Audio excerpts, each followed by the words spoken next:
नमस्कार प्यारे साथियों, हम पढ़ रहे हैं कक्षा 8 का नया सिलेबस नई किताब के अनुसार 2024 और 25 के अनुसार।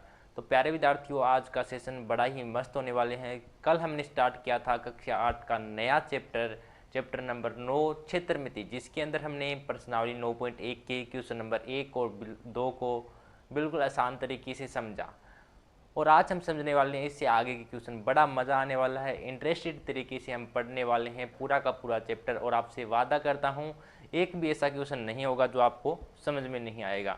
बिल्कुल जीरो लेवल से लेकर हाई लेवल तक पढ़ेंगे। आप एक बार वीडियो को लास्ट तक देखना, फिर आपको खुद ब खुद पता चल जाएगा कि हमारे यूट्यूब चैनल पर आपको कैसे समझाया जाता है। ठीक है, तो चलिए आज हम क्वेश्चन नंबर 3 से स्टार्ट करते हैं। कल का दोनों क्वेश्चन आई होप कि आपको अच्छे से समझ में आ गए होंगे। क्वेश्चन नंबर 3 क्या है कि एक समलंब के आकार का, देखो समलंब का क्षेत्रफल निकालना हम कल सीख चुके थे, उसी के अकॉर्डिंग उसी के आधार पर ये क्वेश्चन है। बिल्कुल आसान सा है। देखिए, एक समलंब के आकार के खेत, देखो ये कोई समलंब के आकार का एक खेत है जिसे ABCD नाम दिया गया है। बाड़ की लंबाई 120 मीटर है, यानी जो इसकी बाड़ की लंबाई है, यहाँ से मान लो ये खेत ही है और ये बाड़ कैसे लगाई जाती है, खेत के चारों ओर तो बाड़ लगाई जाती है ऐसे, तो इसके चारों ओर एक बाड़ लगानी है। उसकी लंबाई 120 मीटर दी गई है। यदि BC का मान 48 दिया गया है, देखो BC का मान हमें 48 मीटर दिया गया है। और क्या दिया गया है, BC का मान 48 मीटर दिया गया है और CD का मान 17 मीटर, ये हमें 17 मीटर दिया है। ठीक है, और क्या दिया गया है, AD का मान 40 मीटर दिया गया है। ठीक है, और हमें इस खेत का क्षेत्रफल ज्ञात करना है। एक बात बताओ, अगर मेरे पास मुझे इस खेत का क्षेत्रफल ज्ञात करना है तो सबसे पहले देखिए मुझे AD का मान पता है, BC का मान पता है और CD का मान पता है। अगर मेरे पास इस AB का मान आ जाए तो हम सूत्र क्या जानते हैं कि 1/2 समांतर भुजाओं का योग गुणा ऊंचाई। हम सूत्र जानते हैं, इन दोनों भुजाओं का योग करेंगे और ऊंचाई है बीच की, इनका हम गुणा कर देंगे और क्षेत्रफल निकल के आएगा। तो सबसे पहले अगर बात करें कि AB कहाँ से लेके आई, तो मेन मुख्य मुद्दा AB का है। अगर AB मिल जाए तो फिर क्वेश्चन सोल्व हो जाएगा। तो AB निकालने के लिए बिल्कुल आसान है। इसमें हमें दी गई है कि बाड़ की लंबाई 120 मीटर है। देखिए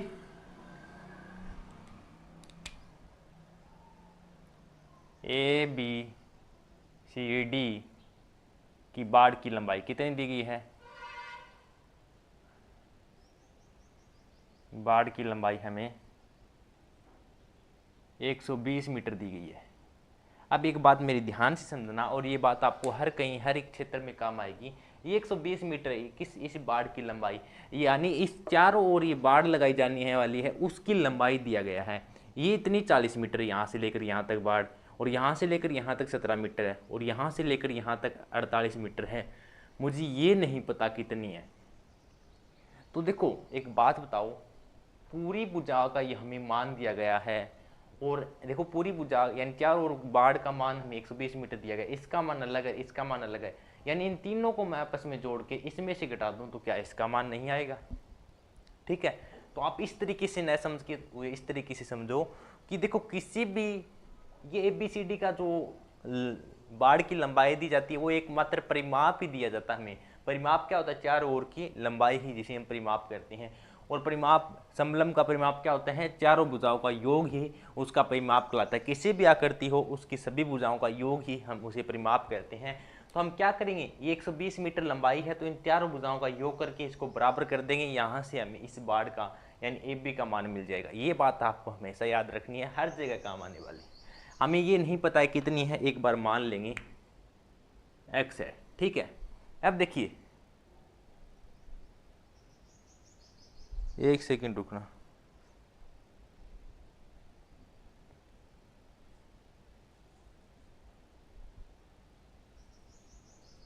ठीक है, ये कितनी है, ये X है, और अब हम पता है ये टोटल दी गई है, यानी अगर इन चारों को आपस में जोड़ के इसके बराबर कर दूं तो मान सही है। देखो X plus 48 plus 17 plus 40, 17 plus 40, और इस टोटल की लंबाई कितनी दी गई है, 120 मीटर। ये बात आपको अच्छे से ध्यान रखनी है। हमें टोटल की लंबाई दी गई थी चारों ओर बाड़ की लंबाई, हमने इन चारों का योग करके इसको बराबर कर दिया। इनको जोड़ो अब, एक्स प्लस 0 7 और 8 15 1 5 6 6 और 4 10 कितना आ गया 105 बराबर में 120। ये x बराबर ये प्लस का 105 इधर जाएगा तो माइनस का, तो 120 ये प्लस का 5 इधर गया तो माइनस का 105 कितना आ गया 15 मीटर। यहाँ से हमें x का मान मिल गया 15 मीटर, यानी इसका मान भी हमें मिल गया 15 मीटर। ठीक है, और यही हमें ज्ञात करना था। देखो हमने क्या किया, चारों भुजाओं का योग किया और चारों भुजाओं का योग करके इसके बराबर कर दिया, और जिस भुजा का मान हमारे पास x मीटर था और x का मान हमें मिल गया 15 मीटर। ओके, अब हम जानते हैं इस खेत का क्षेत्रफल निकालना है। और साथ में इस क्वेश्चन में एक बात और दी गई है कि जो समांतर भुजाएं AD और BC है उस पे जो AB है वो क्या है, एक लंब है। इसमें एक बात, लंब का मतलब अगर वो नहीं भी कहता तो भी हम ऐसे निकालते, लेकिन उसने एक बात बताई है, मैं लिखा नहीं क्वेश्चन में, उसने एक बात ये बताई है कि जो AB है वो लंब है। लंब मतलब 90 डिग्री, तो AB है वो आपकी ऊंचाई होगी। लंब का मतलब इन दोनों समांतर भुजाओं के बीच की दूरी जो ऊंचाई है उसे लंब कहते हैं, इसलिए उसने लंब कहा है, जो h का मान होगा। ठीक है, ये 15 मीटर क्या है, h है, और समांतर भुजाओं क्या है 40 मीटर और 48 मीटर। और हम जानते हैं समलंब, समलंब का क्षेत्रफल क्या होता है, आप कहेंगे 1/2 इंटू समांतर भुजाओं का योग यानी A plus B into H, यही होता है, हमने कल पढ़ा है। रख दो मान 1/2 इंटू A का मान क्या है, यानी प्रथम समांतर भुजा और द्वितीय समांतर भुजा। समांतर भुजा तो यही है, इनका योग करना है, तो क्या है 40 और 48। ठीक है, इंटू h का मान जो बीच की दूरी है, इन दोनों के बीच की दूरी, और ये लंब है तो h ये माना जाएगा ना कि h ये कितना आएगा 15 मीटर। इसको हल कर दो। अब देखो इनको जोड़ो, 1/2 इंटू 40 और 48 88। देखो 40 प्लस 48 कितने होता है 88 इंटू 15, और 2 का भाग दिया कितना आ गया 44। 44 को 15 से गुणा कर दो, 44 को 15 से गुणा करेंगे, देखो 5 चौके 20, 15 चौके 60, 0 6 आ गया, और 15 चौके 60, 15 चौके देखो 15 चौके 60 0, और 15 चौके 60 66 आ गया, कितना आ गया 66। और ये देखो मीटर में थी सभी की लंबाई, तो हमें क्षेत्रफल ज्ञात करना है तो वो मीटर स्क्वायर में आ जाएगा। देखो जो मान दिया गया था वो हमें मीटर में दिया गया था, इसलिए जो इसका क्षेत्रफल है वो मीटर स्क्वायर में आ जाएगा। किस में आ जाएगा, मीटर स्क्वायर में आ जाएगा। इस तरीके से हमें इसका मान ज्ञात करना था। आई होप कि आप मेरी बात को अच्छे से समझे होंगे और अच्छे से सीख भी लिया होगा। देखो सबसे पहले वापस से रिपीट कर दूं, हमें इसकी बाड़ की चारों ओर की लंबाई दी गई थी 120 मीटर। हमने क्या किया, चारों ओर का योग करके इसकी बराबर कर दिया। यहाँ से हमें x का मान मिल गया 15, जो कि इसके बीच की ऊंचाई है। अगर h का मान मिल गया तो अब हम अच्छे तरीके जानते हैं कि समलंब का क्षेत्रफल होता है 1/2 इंटू आधार, जो समांतर भुजाओं का योग इंटू ऊंचाई। 1/2 समांतर भुजा एक तो 40 थी, एक 48, दोनों का योग कर दिया, गुना में 15। आगे इसको हल किया 660, और सभी लंबाई मीटर में दी थी, मीटर स्क्वायर आ गया, क्योंकि क्षेत्रफल हमेशा मीटर स्क्वायर में आता है। ये बात आपको अच्छे से याद रखनी है। आई होप कि आपको ये अच्छे से समझ में आ गया होगा क्वेश्चन नंबर 3। चलिए चलते हैं क्वेश्चन नंबर 4 पर। तो प्यारे साथियों, ये रहा क्वेश्चन नंबर 4। बिल्कुल आसान से वे में समझेंगे। क्या है कि एक चतुर्भुज है। देखिए एक चतुर्भुज के आकार के खेत का, इस बार हमें जो खेत दिया है वो चतुर्भुज के आकार का दिया गया है। किसके आकार का दिया गया है, चतुर्भुज के आकार के खेत का विकीर्ण 24 मीटर है, यानी ये खेत होता है। और जिसे विकीर्ण कहते हैं उसे डायगोनल कहते हैं, इंग्लिश में क्या कहते हैं डायगोनल। और विकीर्ण हमें यानी ए से लेकर सी 24 मीटर जो बीच में होता है जस्ट ऐसे, उसे हम विकीर्ण कहते हैं। ठीक है, आप जानते भी होंगे। वो विकीर्ण हमें 24 मीटर दिया गया, और शेष मुख शीर्षों से इस विकीर्ण पर खींचे गए लंब, एक लंब यहाँ से खींचा हुआ है और एक लंब यहाँ पे खींचा हुआ है। ठीक है, ये 13 मीटर है और ये 8 मीटर है। ठीक है, खेत का क्षेत्रफल ज्ञात कीजिए। इस पूरे खेत का क्षेत्रफल ज्ञात करना है, बिल्कुल आसान है, बिल्कुल इजी है। अब यहाँ पे एक सवाल उठता है कि सर ये तो चतुर्भुज के आकार का है, क्या हम चतुर्भुज का क्षेत्रफल लगा दें इसमें? तो वो भी नहीं लगा सकते। क्या हम समलंब का लगा दें? तो समलंब तो हमें दिया नहीं है, अगर समलंब देता तो समलंब का क्षेत्रफल लगा देते। तो इसमें क्या करें? इसमें कुछ नहीं करना है, जो छोटी क्लास में करते आए थे ठीक वैसे ही काम करना है इसमें। मेरी बात को ध्यान से समझो। देखो अगर ए बी सी, अगर इस त्रिभुज की बात करूं तो ये एक अलग त्रिभुज बन रहा है, और नीचे वाला ए डी सी ये अलग त्रिभुज बन रहा है। ऊपर वाला एक अलग त्रिभुज बन रहा है और नीचे वाला क्या बन रहा है? एक अलग त्रिभुज बन रहा है। देखो ये त्रिभुज है ना, यहां से लेकर यहां तक ये वाला, ये एक अलग त्रिभुज है। अगर ये अलग त्रिभुज, अगर मैं इस त्रिभुज का अलग से क्षेत्रफल निकाल दूं और इस त्रिभुज का अलग से क्षेत्रफल निकाल दूं, क्योंकि इस पूरे का तो क्षेत्रफल नहीं पता मुझे, अगर मैं इस त्रिभुज का अलग से क्षेत्रफल निकालूं और इस त्रिभुज का अलग से क्षेत्रफल निकालूं और दोनों का आपस में जोड़ दूं, तो क्या मुझे पूरा ए बी सी डी का क्षेत्रफल नहीं मिल जाएगा? तो मिल जाएगा। देखो पहले ये छोटे वाले ऊपर वाले त्रिभुज का क्षेत्रफल निकाल लो और फिर छोटे वाले का, और दोनों को आपस में जोड़ दो, यही काम है। और त्रिभुज का क्षेत्रफल निकालना तो हम सीख बैठ चुके हैं। त्रिभुज का क्षेत्रफल क्या होता है? 1/2 आधार गुणा ऊंचाई। तो उसी काम से हम पहले त्रिभुज ए बी सी का क्षेत्रफल निकालेंगे। देखिए बिल्कुल आसान से, ध्यान से समझिए। त्रिभुज ए बी सी का क्षेत्रफल किसका निकाल रहे हैं? त्रिभुज ए बी सी का क्षेत्रफल। त्रिभुज ए बी सी का, और क्षेत्रफल क्या होता है? 1/2 आधार इंटू ऊंचाई, यही होता है ना। ये तो हमने छोटी क्लास में पढ़ते आए हैं, ठीक है। 1/2 आधार इंटू ऊंचाई। तो इसके अंदर आधार कौन सी होगी, ऊंचाई क्या होगी, वो भी हम जानते हैं। देखो बी से लेकर ये लंब डाला गया, मैंने पहले वाले बताया लंब होता है वो ऊंचाई होती है, हाइट होती है। और ये नीचे ए बी है यानी 24 मीटर है, वो इसका आधार है, बेस है। तो बेस 24 मीटर है, ऊंचाई 13 मीटर है। तो इसमें मान रख दो 1/2 इंटू आधार कितना है? आधार देखो इस त्रिभुज के लिए आधार तो यही है और ये ऊंचाई है, आधार 24 मीटर है, इंटू ऊंचाई, ऊंचाई 13 मीटर है, यही है ना। अब इसको हल कर दो, 2 का भाग दिया 12 आ गया, और 12 आ गया ना, देखो यहाँ पे 12 आ गया, और 12 को 13 से गुणा कर दो। 12 को 13 से गुणा करते हैं तो कितना आएगा?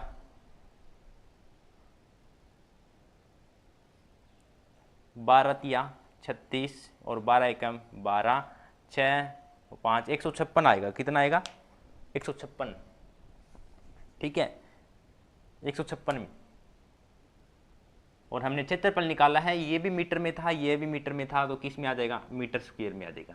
यहाँ तक आप समझ गए ना। अब इसी तरीके से देखो हमने क्या कर लिया, ऊपर वाले त्रिभुज ए बी सी का क्षेत्रफल निकाल लिया, इसी तरीके से ए डी सी का क्षेत्रफल निकाल लेंगे। नीचे वाले त्रिभुज का चलो निकाल लेते हैं।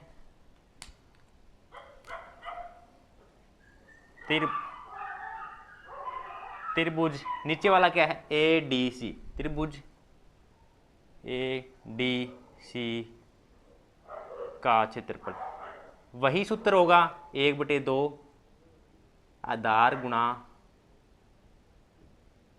ऊंचाई, ठीक है, वही सूत्र वही काम। इसमें भी देखो ये नीचे वाले त्रिभुज के लिए बात करा, ऊंचाई क्या हो जाएगी? 8 मीटर। त्रिभुज ए डी सी का क्षेत्रफल निकाल रहे हैं तो इसकी ऊंचाई क्या है? 8 मीटर, और ये 24 मीटर क्या है? इसका आधार है, बेस है। तो 24 मीटर इसका आधार है और 8 मीटर इसकी ऊंचाई है, तो वही काम रख दो इसमें भी मान। 1/2 इंटू आधार का मान, देखो आधार इस त्रिभुज और दोनों त्रिभुज के लिए आधार यही है 24 मीटर, इंटू ऊंचाई एच का मान ये 8 मीटर है, ठीक है, तो 8 मीटर। अब 2 का भाग दो, कितना आएगा? 12। देखो इसमें 24 में 2 का भाग दिया 12 आ गया, और 12 को 8 से गुणा करना है। 12 8 कितना होता है? आप कहेंगे 96, और ये भी मीटर में ये भी मीटर में, तो क्या आएगा? मीटर स्क्वायर में। तो यहाँ से देखो हमने क्या किया, इस वाले त्रिभुज और इस वाले त्रिभुज का अलग अलग क्षेत्रफल निकाल लिया। और अब हमें क्या करना है, अगर इन दोनों त्रिभुज के क्षेत्रफल को अगर आपस में जोड़ दूं तो मुझे इस पूरे खेत का क्षेत्रफल मिल जाएगा, और इस खेत का क्षेत्रफल निकालना है, यानी ए बी सी डी का क्षेत्रफल निकालना है। तो ए बी सी डी का क्षेत्रफल क्या हो जाएगा? ए बी सी डी का क्षेत्रफल ABCD का क्षेत्रफल क्या हो जाएगा, अगर इस त्रिभुज ABC का क्षेत्रफल में, त्रिभुज ABC का क्षेत्रफल प्लस त्रिभुज ADC का क्षेत्रफल, यानी इस वाले त्रिभुज के क्षेत्रफल में अगर इस वाले त्रिभुज ADC का क्षेत्रफल जोड़ दूं, त्रिभुज ADC का क्षेत्रफल, तो मुझे क्या मिल जाएगा, इस पूरे खेत यानी ABCD का क्षेत्रफल मिल जाएगा। तो कर दो ऐसा काम। हमारे पास त्रिभुज ABC का क्षेत्रफल है ना, कितना आया था 156 मीटर स्क्वायर, प्लस ADC का मान आया था 96 मीटर। इनको जोड़ दो, 6 और 6 12, एक आ गया, ठीक है। 9 और 5 14 और 1 15, एक आ गया और 2 252 मीटर स्क्वायर। इस पूरे खेत का क्षेत्रफल क्या आ गया, 252 मीटर स्क्वायर आ गया। और यही हमें ज्ञात करना था, बिल्कुल आसान सा था। आई होप कि आप मेरी बात को समझ गए होंगे और क्वेश्चन भी आपको अच्छे से समझ में आ गया होगा, ठीक है। पहले आपको इस त्रिभुज का क्षेत्रफल निकालना था, फिर इस छोटे वाले का, और दोनों को आपस में जोड़ देना। आपको क्वेश्चन देख के उसके अकॉर्डिंग चलना है, और क्वेश्चन में कुछ नहीं है। या तो इस प्रकार का टाइम मिलेगा, या आपको बाड़ की लंबाई दी जाएगी, या फिर परिमाप दिया जाएगा, या फिर आपको उसका क्षेत्रफल दिया जाएगा। बस यही काम चलने वाला, उसके अलावा इस क्वेश्चनों में कुछ नहीं है, ठीक है। ये क्वेश्चन नंबर 4 था, आपको अच्छे से सॉल्यूशन समझ में आ गया होगा। तो चलिए चलते हैं नेक्स्ट क्वेश्चन नंबर 5 पर। तो देखिए प्यारे साथियों, ये है क्वेश्चन नंबर 5। इसको हल करना है, और मैंने आपको कल बताया था इसमें लगभग आपको 4 से 5 फार्मूले पढ़ने हैं। उसके आधार पे हम पूरा का पूरा चैप्टर हल करेंगे, ठीक है। और हमने एक फार्मूला तो हमने कल पढ़ लिया था, समलंब का क्षेत्रफल क्या होता है, 1/2 समांतर भुजाओं का योग गुणा ऊंचाई, ठीक है। और दूसरे फार्मूले से अब हमारा सामना होने वाला है, बड़ा ही मजा आने वाला है। देखिए, किसी समचतुर्भुज के विकर्ण, एक समचतुर्भुज है उसका विकर्ण दिया गया है हमें, 2 विकर्ण है उसके 7.5 सेंटीमीटर एवं 12 सेंटीमीटर है। इसका क्षेत्रफल ज्ञात करना है। इससे आसान क्वेश्चन नहीं हो सकता, दुनिया में नहीं हो सकता इससे आसान क्वेश्चन। देखिए, एक बात मेरी हमेशा याद रखिए, इसने कहा है समचतुर्भुज का विकर्ण दिया गया और इसका क्षेत्रफल ज्ञात करना है। समचतुर्भुज का क्षेत्रफल क्या होता है, समचतुर्भुज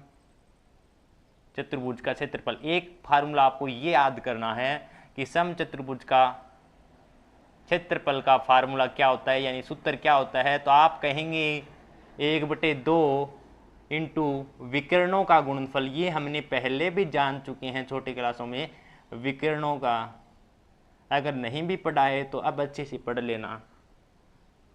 देखो, जब भी आपके पास समचतुर्भुज आए तो आपके दिमाग में सीधा ऐसा डालना चाहिए कि 1/2 विकर्णों का गुणनफल, ठीक है।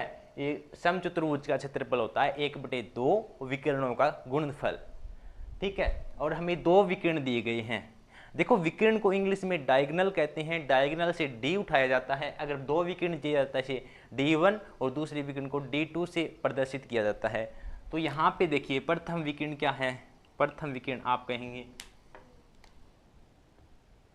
पहला विकर्ण क्या दिया गया है 7.5 सेंटीमीटर, और D2 का मान क्या दिया गया है, दूसरा विकर्ण 12 सेंटीमीटर। और इसी फार्मूले को हम इस तरीके से भी लिख सकते हैं, 1/2 इंटू D1 इंटू D2, क्योंकि ये D1 इंटू D2 क्या है, विकर्णों का गुणनफल दिया है। तो कोई बात नहीं, अगर आप इस तरीके से लिखे ना, ठीक है, हिंदी मीडियम वाले, 1/2 गुणा विकर्णों का गुणनफल, विकर्ण क्या है 7.5 गुणा 12। देखो, 2 का भाग इसमें दिया, कितना आया 6, 7.5 को 6 से गुणा करना है, 7.5 को 6 से गुणा करना है। तो देखो, पॉइंट का गुणा है, घबराना तो बिल्कुल ही नहीं है। 7.5 को 6 से गुणा करना, एक बार पॉइंट को भूल जाओ, डायरेक्ट 6 से गुणा करो, 6 पंजा 30, 3 6 7 42 और 3 कितना होता है बताओ, 45। अब देखो, पॉइंट एक के बाद है तो एक के बाद पॉइंट लगा दो, तो कितना आएगा 45.0, यानी इसे हम 45 ही लिख सकते हैं। और ये सेंटीमीटर में था तो सेंटीमीटर स्क्वायर आ जाएगा। यही ज्ञात करना था क्या हमें, बोलो, क्वेश्चन में यही ज्ञात करना था क्या। तो देखिए यही क्वेश्चन था ना, 7.5 मीटर सेंटीमीटर और 12 सेंटीमीटर, ठीक है, यही क्वेश्चन था और 45 सेंटीमीटर स्क्वायर इसका आंसर आ गया। याद रखना, समचतुर्भुज का क्षेत्रफल ज्ञात करते समय फार्मूला लगाते हैं 1/2 विकिरणों का गुणनफल। आई होप कि आप मेरी बात को अच्छे से समझ गए होंगे और क्वेश्चन नंबर 5 को आपको समझ में आ गया हो। तो बताइए कैसी लगी क्लास, क्या वास्तव में क्वेश्चन समझ में आए? अगर अच्छी लगी हो, प्यारी लगी हो तो दिल से एक लाइक करके और कमेंट करके जरूर बताना। और आप इसी तरीके से कक्षा 8, 9, 10 या फिर अन्य किसी भी कक्षा का मैथ बिल्कुल फ्री ऑफ कॉस्ट सीखना चाहते हैं तो आज ही हमारी यूट्यूब चैनल मैथ की आवाज़ को सब्सक्राइब करें और आज हमारे साथ जुड़े। हम इसी तरीके से पूरा कक्षा 8, 9, 10 और अन्य कक्षाओं का पूरा मैथ इसी यूट्यूब चैनल पे करने वाले हैं। तो आप अपनी तैयारी से लगे रहना। हम मिलते हैं कल इस प्रश्नावली की नेक्स्ट पर्सन के साथ। तब तक के लिए जय हिंद, जय भारत।